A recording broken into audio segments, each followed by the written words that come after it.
ಒಂದು ರೀತಿಯಲ್ಲಿ ಕರ್ನಾಟಕ ಸಂಘದಲ್ಲಿ ಈ ಹುಟ್ಟುಹಬ್ಬದ ಆಚರಣೆಯನ್ನ ಮಾಡಿಕೊಡ್ತಕ್ಕಂಥ ಒಂದು ಸಂಪ್ರದಾಯವನ್ನು ಪ್ರಾರಂಭ ಮಾಡಿದಂಥವರೇ ಇವರಿಬ್ರು. ನಮ್ಮನ್ನೆಲ್ಲ ಮೊದಲಿಗೆ ನೂಕಿ ಆಮೇಲೆ ಅವರು ಕೂಡ ನಮಗೆ 60 ಆಯ್ತು, 50 ಆಯ್ತು, 55 ಆಯ್ತು ಅಂತ ಹೇಳಿ ಸಂಭ್ರಮ ಪಟ್ಟಂತ ಈ ಕ್ಷಣ. ಅದರಿಂದ ನಾನು ಅನ್ಕೊಂಡೆ ಬಹುಶಃ 60 ಆಗಿರ್ಲಿಕ್ಕಿಲ್ಲ ಇವನಿಗೆ ಅಂತ ನನ್ನ ದೃಷ್ಟಿಯಲ್ಲಿ. ಯಾಕಂದ್ರೆ 60 ಆಗದಾಗ ತನ್ನ ಆರೋಗ್ಯವನ್ನ, ಶಾರೀರಿಕವಾಗಿರ್ತಕ್ಕಂಥ ಒಂದು ಶೇಪ್ ಅಂತ ಹೇಳ್ತೀವಲ್ಲ, ಮೈಕಟ್ಟನ್ನ ಉಳಿಸ್ಕೊಂಡಿರ್ತಕ್ಕಂಥ ನಾಗಪ್ಪ 60 ವರ್ಷ ಆದಕ್ಕೆ ಕುಗ್ಗತಕ್ಕಂಥ, ಬಗ್ತಕ್ಕಂಥ, ಏನೇನೋ ನೋವುಗಳು, ಏನೇನೋ ತಾಪತ್ರಯಗಳನ್ನ ಅನುಭವಿಸ್ತಕ್ಕಂಥ ನೋಡುವಂಥ ಸಂದರ್ಭದಲ್ಲಿ ಒಂದು 45 ಯುವಕನಂತೆ ಯಾವಾಗಲೂ ಟಾಪೂಟಿಕ್ಕಾಗಿ ಡ್ರೆಸ್ ಮಾಡ್ಕೊಂಡು ಬರ್ತಾ ಇರ್ತಕ್ಕಂಥ ನಾಗಪ್ಪನಿಗೆ ನಾನಿನ್ನೂ ಕೂಡ 60 ಆಗಿಲ್ವಲ್ಲ ಅಂತ ಏನೋ ಅವರ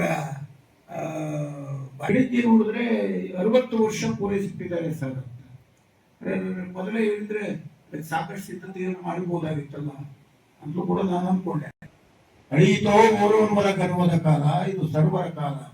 ಶ್ರೀಸಾಮಾನ್ಯನೇ ಭಗವತ್ ಮಾನ್ಯಂ, ಶ್ರೀಸಾಮಾನ್ಯನೇ ಭಗವದ್ಧನ್ಯಂ ಅನ್ನುವಾಗ ಯಾರೋ ಮಂತ್ರಿಗಳು, ಶಾಸಕರು, ಪ್ರಾಧ್ಯಾಪಕರು ಇಂಥವರೇ ಆಚರಿಸ್ಕೊಳ್ಬೇಕು ಅಂತ ಕೂಡ ದಾಖಲೆಯಾಗಬೇಕು ಅಂತ ಅನ್ನುವಂಥ ಮನುಷ್ಯ ನಾನು. ಇಲ್ಲಿರ್ತಕ್ಕಂಥ ಮನುಷ್ಯ ಜೀವಿಗಳೆಲ್ಲ, ಮನುಷ್ಯ ಆಗಿರ್ಬೋದು, ಪ್ರಾಣಿ ಆಗಿರ್ಬೋದು, ಪಕ್ಷಿ ಆಗಿರ್ಬೋದು, ಮರಗಿಡಗಳಾಗಿರ್ಬೋದು, ಯಾವುದೋ ಒಂದು ಉದ್ದೇಶವನ್ನು ಇಟ್ಕೊಂಡು ಅದು ನಮ್ಮ ಉದ್ಧಾರಕ್ಕಾಗಿ ಉಟ್ಕೊಂಡಿರ್ತಕ್ಕಂಥ.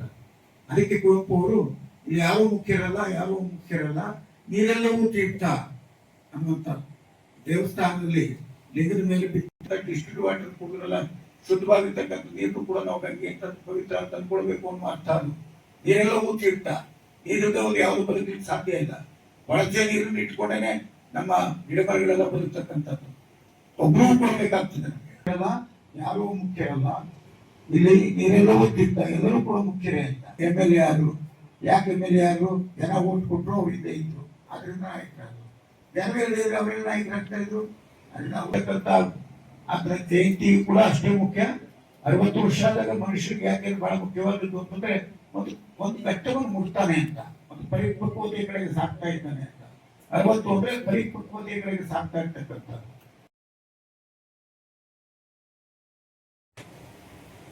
ನಿಜಕ್ಕೂ ಆ ಎರಡೂ ಮಾತುಗಳು ಅವರಿಗೆ ಒಪ್ತವೆ. ನಮ್ಮಲ್ಲಿ ಒಂದು ಮಾತಿದೆ, ಮೊದಲು ನಿನ್ನನ್ನು ನೀನು ಪ್ರೀತಿಸ್ಕೋ, ಆಮೇಲೆ ಈ ಸಮಾಜವನ್ನ ನೆರೆಯವರನ್ನ ಪ್ರೀತಿಸುವಂತೆ. ಇವತ್ತು ತನ್ನನ್ನು ತಾನು ಪ್ರೀತಿಸ್ಕೊಳ್ಳೋದನ್ನ ನನ್ನ ನಾಗಪ್ಪನಲ್ಲಿ ಪೂರ್ಣ ಪ್ರಮಾಣದಲ್ಲಿ ಕಂಡಿದ್ದೆ. ಬಹಳ ಜನ ತಮ್ಮ ಬಗೆಗೆ ಗೌರವನ್ನೇ ಕೊಟ್ಕೊಳ್ಳಲ್ಲ, ಪ್ರೀತಿಸ್ಕೊಳ್ಳೋದಿಲ್ಲ. ಆದರೆ ನಾಗಪ್ಪ ಸದಾ ತಮ್ಮನ್ನ ತಾವು ಅತ್ಯಂತ ಆಳವಾಗಿ ಪ್ರೀತಿಸ್ಕೊಳ್ತಾರೆ. ಹಾಗಾಗಿ ಅವರು ಸದಾ ಸ್ಮಾರ್ಟ್ ಆಗಿರ್ತಾರೆ. ಜೀವರಾಜ್ ಆಳ್ವ ಅವರ ತಂದೆಯವರ ಹೆಸರು. ಹಾಗಾಗಿ ನಾಗಪ್ಪ ಆಳ್ವ ಯಾವತ್ತೂ ಹೀಗೆ ಆದ್ಯತೆಯನ್ನು ನೀಡ್ತಾರೆ. ಅದು ಬೇಕು.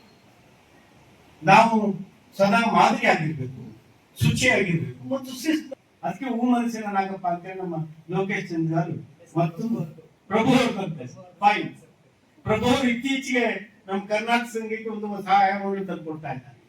ಅದು ಆಹ್ವಾನ ಪತ್ರಿಕೆಯಲ್ಲಿ, ನಮ್ಮ ಫ್ಲೆಕ್ಸ್ ಗಳಿರಲಿ, ಅಥವಾ ಯಾವುದೇ ಕಾರ್ಯಕ್ಕೆ ಆಕರ್ಷಕವಾಗಿದ್ದಾರೋ ಹಾಗೆಯೇ ನಮ್ಮ ಪ್ರಭು ಅವರು ಕೂಡ ನಮ್ಮ ಎಲ್ಲ ಆಹ್ವಾನ ಪತ್ರಿಕೆಯಿಂದ ಹಿಡಿದು ಎಲ್ಲ ಕಾರ್ಯಕ್ರಮವನ್ನು ಇವತ್ತು ಸಂಖ್ಯೆಯಲ್ಲಿ ಉಳಿದವರು ಮಂಡ್ಯದಲ್ಲಿದ್ದಾರೆ.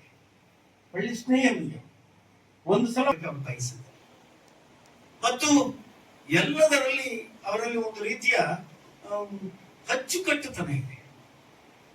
ಊಟನೂ ಚೆನ್ನಾಗಿ ಮಾಡ್ತಾರೆ ಮತ್ತು ನೀಟಾಗಿ ಮಾಡ್ತಾರೆ. ಊಟ ಮಾಡೋದು ಒಂದು ಕಲೆ. ಯಾಕೆ ಅಂದ್ರೆ ಅವರ ನಡವಳಿಕೆ, ಅವರ ವೇಷಭೂಷಣ, ಅವರ ಮಾತು, ರೀತಿ ನೀತಿ ಆಗಿರ್ತಾರೆ.